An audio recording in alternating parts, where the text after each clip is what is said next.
Assalamualaikum warahmatullahi wabarakatuh. Perkenalkan, nama saya Indah Solihatunisa. Saya dari kelas AK18G Universitas Al-Azhar Indonesia. Kali ini saya ingin mempresentasikan proposal saya untuk tugas akhir mata kuliah metodologi penelitian. Judul penelitian saya yaitu pengaruh kinerja keuangan terhadap harga saham pada perusahaan manufaktur yang terdaftar di Bursa Efek Indonesia tahun 2018 sampai 2019. Pembahasan kali ini yaitu bab 1 pendahuluan, bab 2 tinjauan pustaka, bab 3 metodologi penelitian. Dalam pendahuluan ada latar belakang, rumusan masalah, tujuan penelitian, dan manfaat penelitian. Untuk latar belakang penelitian ini, pasar modal. Pasar modal adalah tempat bertemunya para calon investor serta industri yang memerlukan dana. Pasar modal memiliki peranan penting karena pasar modal melaksanakan peran ekonomi selaku penyedia sarana yang mempertemukan dua kepentingan, yaitu pihak yang memiliki dana, yaitu investor, dan pihak yang memerlukan dana. Salah satu instrumen pasar modal adalah saham. Harga saham bisa bertambah apabila banyak permintaan. Harga saham bisa menampilkan tingkatan kinerja suatu entitas. Evaluasi kinerja keuangan bisa dengan laporan keuangan. Kinerja keuangan adalah suatu cerminan mengenai keadaan keuangan suatu perusahaan yang dianalisis dengan menggunakan alat-alat analisis keuangan. Yang kedua adalah rumusan masalah. Berdasarkan latar belakang tersebut, rumusan masalah penelitian ini adalah yang pertama, apakah earning per share berpengaruh terhadap harga saham? Yang kedua, apakah price earning ratio berpengaruh terhadap harga saham? Yang ketiga, apakah debt equity ratio berpengaruh terhadap harga saham?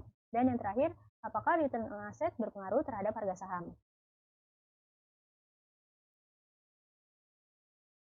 Tujuan penelitian ini yaitu yang pertama untuk mengetahui pengaruh earning per share terhadap harga saham, yang kedua untuk mengetahui price earning ratio terhadap harga saham, yang ketiga untuk mengetahui pengaruh debt equity ratio terhadap harga saham, dan yang keempat untuk mengetahui pengaruh return on asset terhadap harga saham.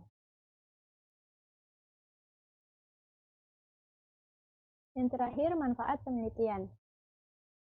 Manfaat penelitian ini ada dua, yaitu manfaat teoritis dan manfaat praktis.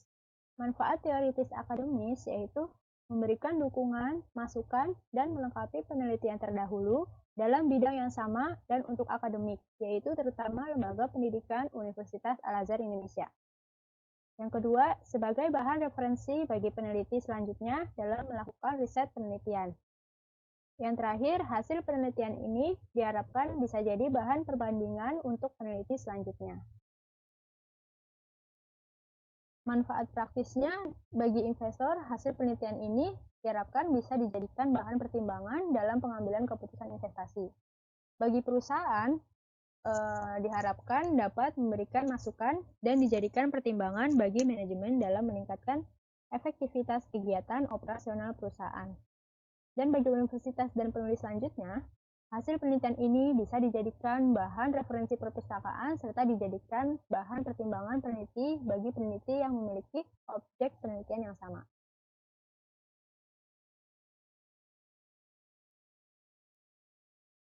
Masuk ke bab 2 yaitu tinjauan pustaka, ada teori, penelitian terdahulu, pengembangan hipotesis, dan kerangka berpikir.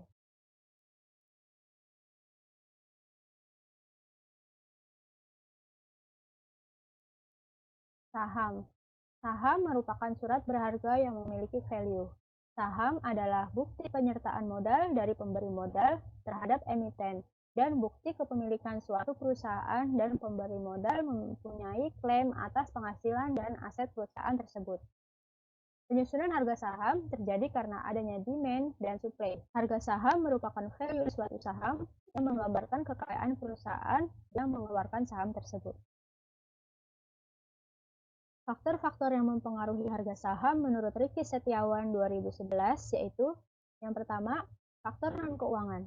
Faktor non-keuangan adalah semacam pergerakan harga tren saham yang pada umumnya dipakai oleh pemberi modal untuk menentukan keputusan membeli atau menjual saham. Yang kedua yaitu faktor keuangan. Faktor keuangan yaitu berupa data-data yang terdapat pada laporan keuangan. Yang ketiga yaitu faktor eksternal. Faktor eksternal itu seperti kenaikan tingkat suku bunga yang menyebabkan ketidakpastian pasar, terjadinya inflasi atau deflasi yang menyebabkan ketidakpastian dalam daya beli masyarakat, kondisi keamanan suatu negara, dan keadaan sosial politik.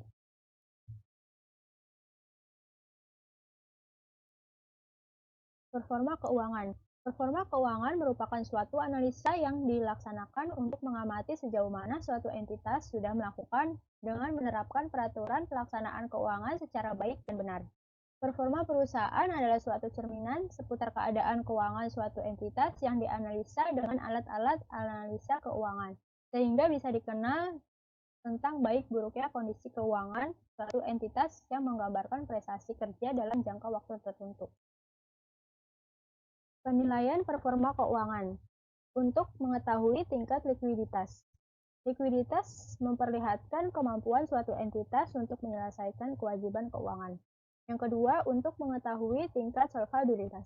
Solvabilitas adalah untuk memperlihatkan kemampuan entitas untuk menyelesaikan kewajiban keuangannya sekiranya entitas tersebut dilikuidasi, jangka pendek ataupun jangka panjang. Yang ketiga yaitu mengetahui tingkat rentabilitas.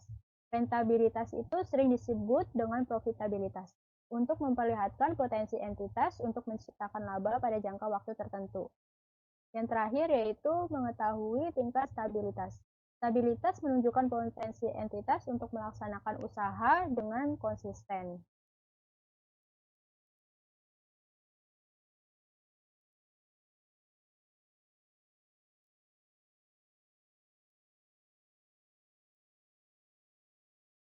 Jenis-jenis rasio keuangan. Yang pertama ada rasio likuiditas, yaitu current ratio, quick ratio, dan cash ratio. Yang kedua rasio solvabilitas. Ada debt to asset ratio, debt to equity ratio, time interest earned, dan fixed charge coverage. Yang ketiga rasio aktivitas, yaitu inventory turnover, receivable turnover, working capital turnover, fixed asset turnover, dan total asset turnover. Yang keempat yaitu rasio profitabilitas, yaitu net profit margin, laba per lembar saham, hasil pengembalian seluruh aset, dan hasil pengembalian ekuitas. Yang kelima yaitu rasio pertumbuhan, sales growth, profit growth, earning per share, dan dividend yield ratio. Yang keenam yaitu rasio penilaian, ada price to earning ratio dan price to book value.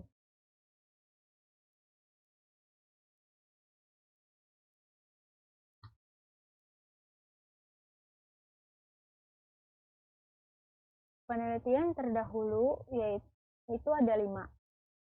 Penelitian Saiful Bari 2018 dengan judul Pengaruh Kinerja Keuangan Terhadap Harga Saham tadi pada perusahaan subsektor makanan dan minuman yang terdaftar di Bursa Efek Indonesia. Penelitian kedua yaitu penelitian Widarti tahun 2013 dengan judul penelitian Pengaruh Kinerja Keuangan Terhadap Harga Saham Perusahaan Manufaktur yang terdaftar di BI. Penelitian ketiga yaitu oleh Gumelar Hidayat dan Selvia Syaputri tahun 2018 dengan judul penelitian Pengaruh Kinerja Keuangan Terhadap Harga Saham Kelompok Perusahaan Manufaktur yang terdaftar di Bursa Efek Indonesia tahun 2016. Penelitian keempat yaitu Raga Ramadan tahun 2013 dengan judul Pengaruh Kinerja Keuangan Terhadap Harga Saham Perusahaan Manufaktur yang listing di Bursa Efek Indonesia. Yang terakhir yaitu penelitian Anissa Prilly Berta Safira tahun 2017 dengan judul penelitian Pengaruh Kinerja Keuangan, Kebijakan Dividen, dan Ukuran Perusahaan Terhadap Harga Saham LQ45.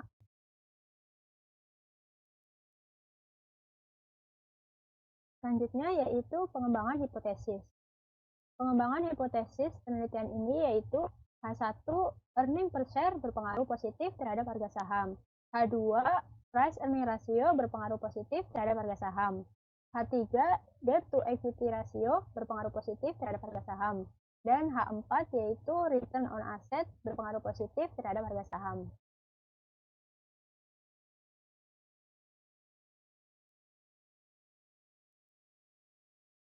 Berikut ini adalah kerangka berpikir penelitian ini. Selanjutnya, masuk ke bab 3, metode penelitian. Ada jenis penelitian, operasionalisasi variabel, jenis dan sumber data, metode analisis data, dan terakhir pengujian hipotesis. Jenis penelitian yang digunakan dalam penelitian ini yaitu penelitian kuantitatif. Penelitian kuantitatif pada umumnya dilakukan pada sampel yang diambil secara random, sehingga kesimpulan hasil penelitian dapat digeneralisasikan pada populasi di mana sampel tersebut diambil. Penelitian ini dimaksudkan untuk mengetahui pengaruh kinerja keuangan terhadap harga saham pada perusahaan manufaktur yang terdaftar di Bursa Efek Indonesia tahun 2018 sampai 2019.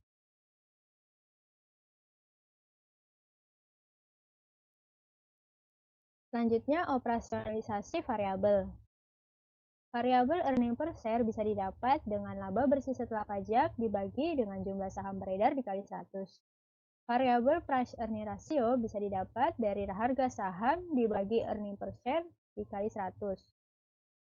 Variabel debt to equity ratio bisa didapat dari total hutang dibagi total ekuitas dikali 100. Dan variabel return on asset bisa didapat dari laba bersih setelah pajak dibagi total aset dikali 100. Lalu harga saham bisa didapat dari harga saham penutupan pada saat publikasi laporan keuangan. Selanjutnya, jenis dan sumber data. Yang pertama, populasi. Populasi yang digunakan dalam penelitian ini adalah perusahaan manufaktur yang terdaftar atau listing di Bursa Efek Indonesia dengan periode pengamatan penelitian dilakukan dari tahun 2018 sampai dengan 2019. Selanjutnya, yaitu sampel. Teknik pengambilan sampel dalam penelitian ini menggunakan purposive sampling dengan kriteria sebagai berikut. Pertama, perusahaan manufaktur yang sudah terdaftar di Bursa Efek Indonesia tahun 2018 sampai 2019. Yang kedua, perusahaan manufaktur tidak mengalami delisting selama periode pengamatan. Yang ketiga, perusahaan yang mempublikasikan laporan tahunan secara lengkap dengan periode pelaporan tahunan yang berakhir pada 31 Desember. Dan yang terakhir, laporan keuangan menggunakan mata uang rupiah dan telah diaudit.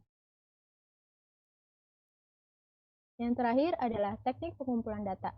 Teknik pengumpulan data yang digunakan adalah metode dokumentasi dan menggunakan teknik pencatatan dokumen dengan mengunduh data laporan keuangan tahunan perusahaan manufaktur yang terdaftar di Bursa Efek Indonesia.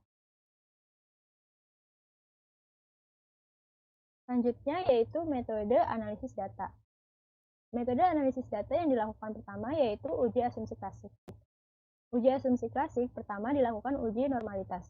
Uji normalitas bertujuan untuk menguji apakah dalam model regresi suatu variabel dependen dan independen atau keduanya mempunyai distribusi normal atau tidak. Yang kedua yaitu uji multikolinearitas. Uji multikolinearitas bertujuan untuk menguji apakah pada model regresi ditemukan adanya korelasi antara variabel bebas. Yang ketiga yaitu uji autokorelasi. Uji autokorelasi bertujuan untuk menguji apakah dalam model regresi linear ada korelasi antara kesalahan pengganggu pada periode T dengan kesalahan pengganggu pada periode sebelumnya. Yang terakhir yaitu uji heterokedastisitas. Uji heterokedastisitas bertujuan untuk menguji apakah dalam model regresi terjadi ketidaksamaan varians dari residual satu pengamatan ke pengamatan yang lain. Selanjutnya dilakukan analisis regresi linear berganda. Analisis regresi linear berganda digunakan untuk menguji pengaruh variabel bebas terhadap variabel terikat.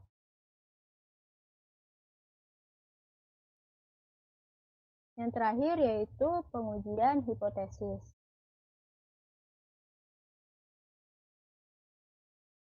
Yang pertama dilakukan uji T. Uji T dilakukan untuk mengetahui pengaruh masing-masing variabel independen secara parsial diukur dengan menggunakan uji T statistik. Uji signifikansi parameter individual pada dasarnya menunjukkan seberapa jauh pengaruh satu variabel penjelas atau independen secara individual dalam menerangkan variasi variabel dependen. Yang kedua dilakukan uji F. Uji F yaitu signifikansi Model regresi secara simultan diuji dengan melihat nilai signifikansi di mana jika nilai di bawah 0,05, maka variabel independen berpengaruh terhadap variabel dependen. Uji F statistik digunakan untuk membuktikan adanya pengaruh antara variabel dependen secara simultan. Sekian presentasi dari saya. Assalamualaikum warahmatullahi wabarakatuh.